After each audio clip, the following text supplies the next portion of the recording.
Okay, this year, Stanford came out with this long-term study, took decades, and the study tried to answer the question, who are the happiest people around?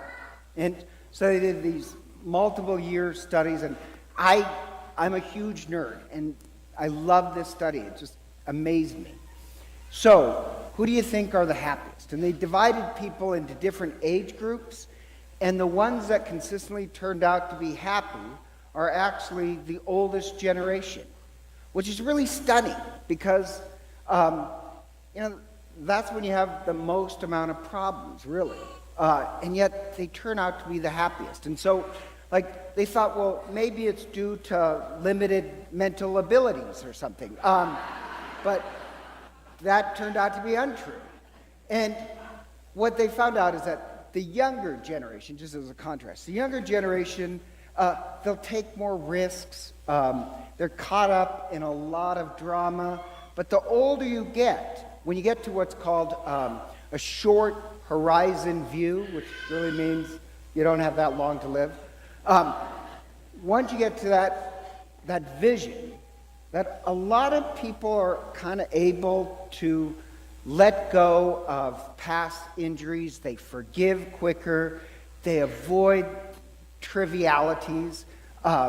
They savor life a lot more. They reverence, this may be the last time we get to do this. So they actually turn out to be happier.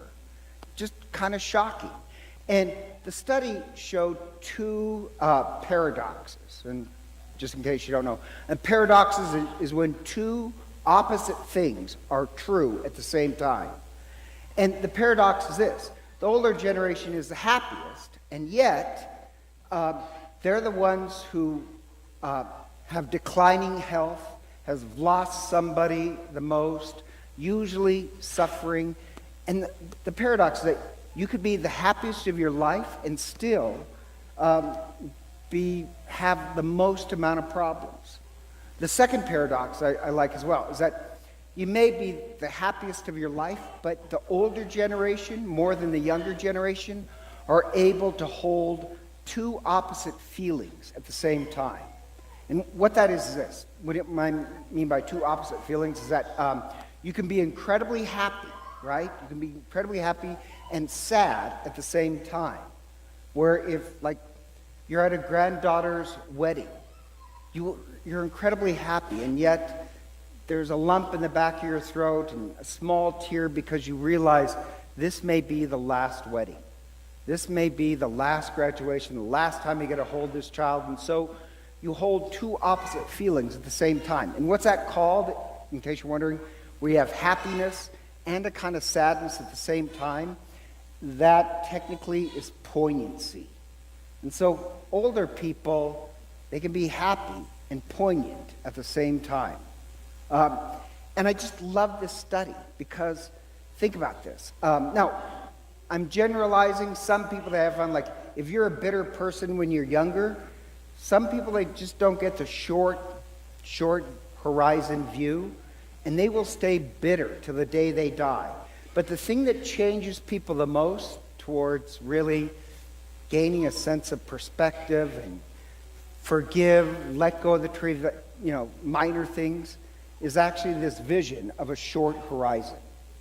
And I just love this study that really the thing that morally changes people sometimes is a vision of a short horizon. It makes them really savor life. And in an odd way, that Stanford study reminds me of today's feast, of the Transfiguration. Because all the Transfiguration does, the first reading, the Transfiguration, all it does is give us a vision. And that vision is supposed to really turn our lives around. And so, just want to explain it. So, the first reading is a vision from the book of Daniel.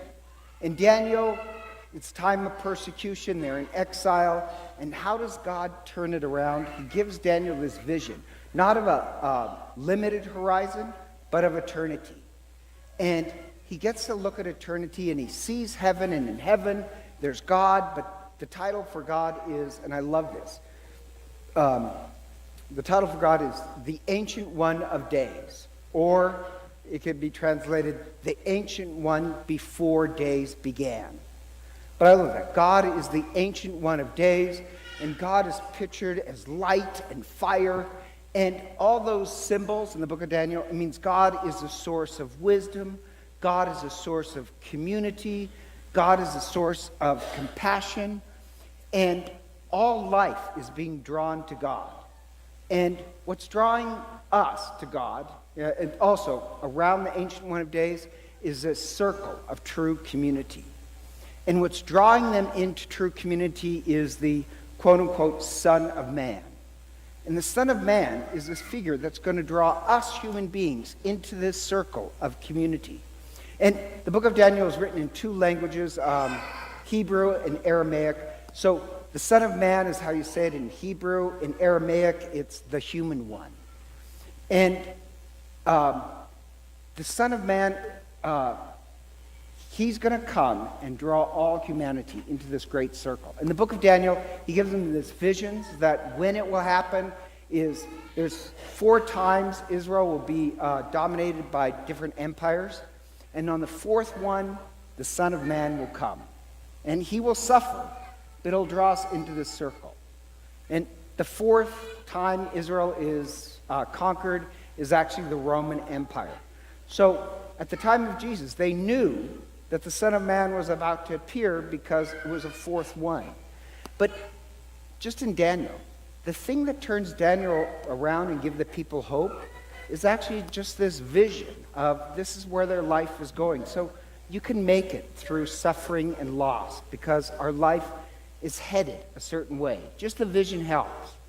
So on the Feast of Transfiguration, they knew that the Son of Man was about to appear. And Jesus shows up and calls himself the Son of Man. And just before this chapter, just before the Transfiguration, Jesus calls himself the Son of Man and says, the Son of Man will suffer, die, and die on a cross. And then he says, and you my followers, you will do the same thing. You must accept your cross and suffer. Well, that didn't go over too well. So they go up to the mountain and pray. They go up to the mountain and pray, and then on the top of the mountain, Jesus is transfigured, where his face becomes as burning bright as the sun. His clothes is white as light, and Elijah and Moses are at his side. And the vision, the purpose of that vision is, yes, you will have suffering in life, but with a proper vision, it will pull you through.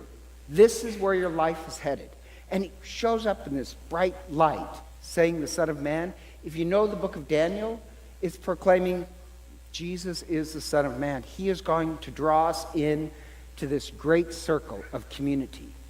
And the role of suffering is that, like the Sanford study, yes, your life could be suffering and still be the happiest of your life. Suffering is not that important. Your vision is more important. So he gives them this vision, then after the vision, Peter says something stupid. Oh, we should just stay here. That's stupid. If you have this great vision, you don't separate yourself from other people. You get involved. So Jesus leads them down the mountain where people are suffering. In that vision, that's supposed to be us. Jesus is the Son of Man. And I forgot to mention something. I like this. The Son of Man, Jesus calls himself the Son of Man, but in the book of Daniel, the Son of Man is coming to the Ancient One of Days. And so that's what we call the second coming. A lot of times people think of the second coming as Jesus coming to earth, but in the book of Daniel, that's Christmas, that's the first coming. In the book of Daniel, the second coming is all of us going to the Ancient One of Days. The only reason I mention that is that, like on the Eucharistic prayer, you'll hear in the Eucharistic prayer that we wait for the second coming. We're the ones who are waiting to go this way. Does that make sense? So a lot of times people say, oh my God, the second coming, hurry up, look busy. Well, we'd say, no, the second coming in the book of Daniel is not Christ coming this way, but us going that way. Our life has a certain vision. And in the Transfiguration, what I like is when they're scared about this idea of suffering and all that, he gives them this vision of the Transfiguration. I hope the same happens for us, that we literally are rehearsing that, no, our life is going in a certain direction. If you have a vision, then you kind of give up things in life. The same way the older generation, they just don't have time for the triviality, and it makes them happier. So going back over the Stanford study, they found the older generation, because of this view of a short horizon, it leads to change of behavior.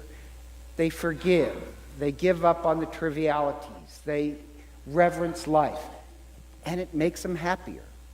Same thing that we're praying today. We have a certain vision of life.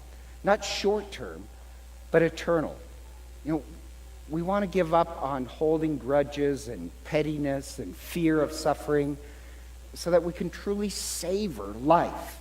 That our life actually turns out to be blissful. So in the Transfiguration, I feel like I've lost people. But I like the Stanford study because the same way a vision leads to a happy way of life, on the book of Daniel, the vision, the Transfiguration, Christ is trying to show us that really with the right vision, if our life is heading in a certain direction, we can give up on the pettiness, the dramas that really suck the beauty of life away. We want to celebrate this feast, this vision of the Transfiguration, and become part of it, where we truly enjoy life. So the question is, on the Stanford study, how do you become older quicker? Like you want to become old quick.